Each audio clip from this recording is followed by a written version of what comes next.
Τι έχουμε εδώ, ένα CVKY. Πώς από daily έφτασε σε αυτή τη μορφή. Το πήρα το 2007. Πάντα ήθελα να κάνω ένα αυτοκίνητο που θα είναι για πίστα, θα είναι λίγο αγωνιστικό κτλ.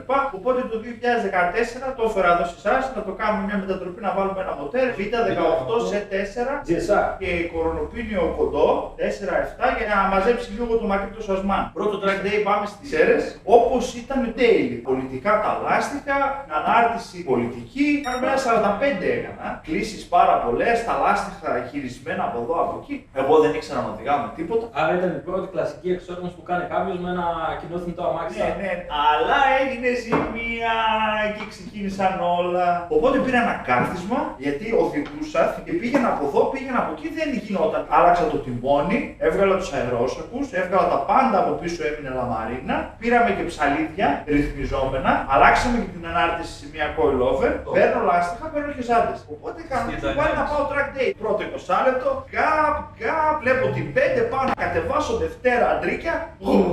Ψάχνω το πεντάλ, πουθενά το πεντάλ. Πάει ο συμπαίκτης μπαράλια. Και λέω θα ξαναπώ, μπορεί να ήταν ιδέα μου. Προσπαθώ να αλλάξω ταχύτητες, δεν αλλάζει ταχύτητες, οπότε λέω δεν πειράζει, θα κάνω ένα 20 λεπτό με Τετάρτη. Πηγαίνω με το αυτοκίνητο με σπασμένο το συμπλέκτη, τρώω, γυρνάω στο ξενοδοχείο και την επόμενη μέρα δεν φτάνω καν στην πίστα και έχω μείνει μπροστά στην ταμπέλα που λέει αυτοκινητοδρόμιο εδώ και με πήρε μεταφορική και με γύρισε πίσω.